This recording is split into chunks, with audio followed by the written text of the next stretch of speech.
c'est l'immunité adaptative. Ce deuxième bouclier protecteur fait appel à des globules blancs spécifiques aux vertébrés, les lymphocytes.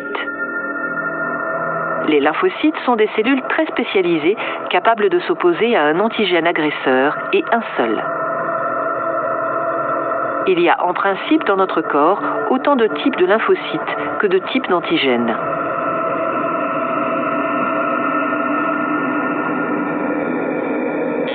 Lorsqu'un antigène agresseur a réussi à franchir la première barrière de défense de l'organisme, ces lymphocytes se mobilisent et quand ils reconnaissent la nature et l'identité de l'intrus, ils s'activent.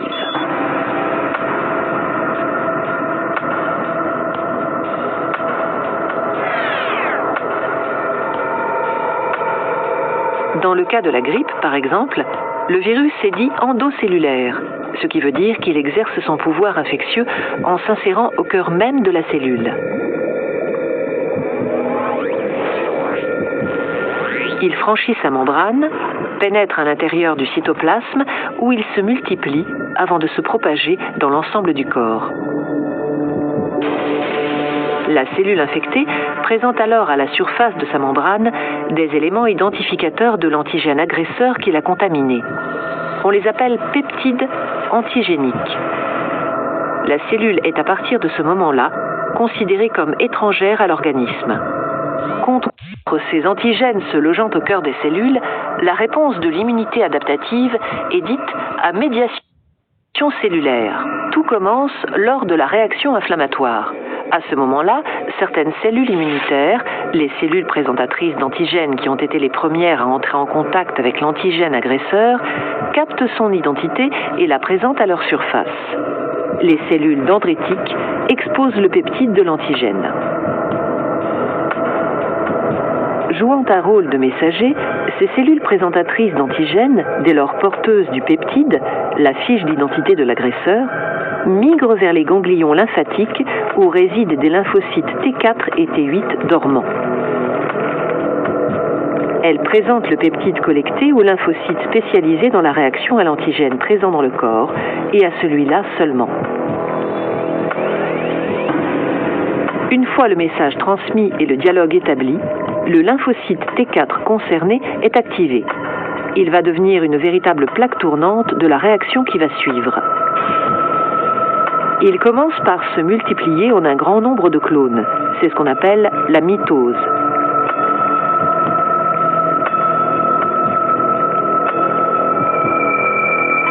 Certains des clones deviennent des LT4 mémoires. D'autres, appelés alors LT helper ou LT auxiliaires, deviennent capables de synthétiser et de sécréter des médiateurs chimiques, des cytokines, nommées interleukines ou lymphokines, qui vont déclencher la réaction des autres lymphocytes.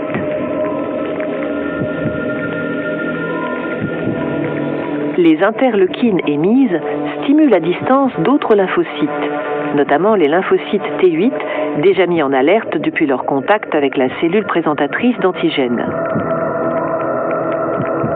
En réponse aux messages chimiques qu'ils reçoivent, les lymphocytes T8, dits immunocompétents, se multiplient à leur tour.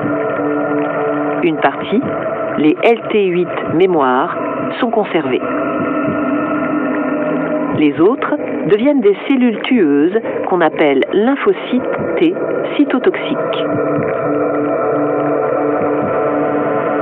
Patrouillant dans l'organisme, ils sont maintenant capables de reconnaître puis de détruire les cellules infectées.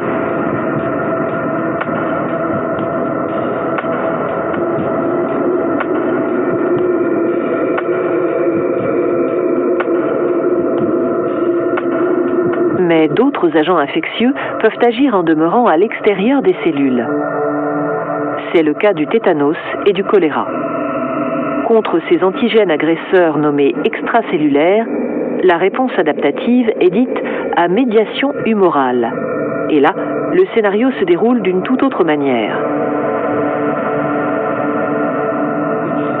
L'identification de l'antigène agresseur est opérée par une catégorie différente de lymphocytes, les lymphocytes B.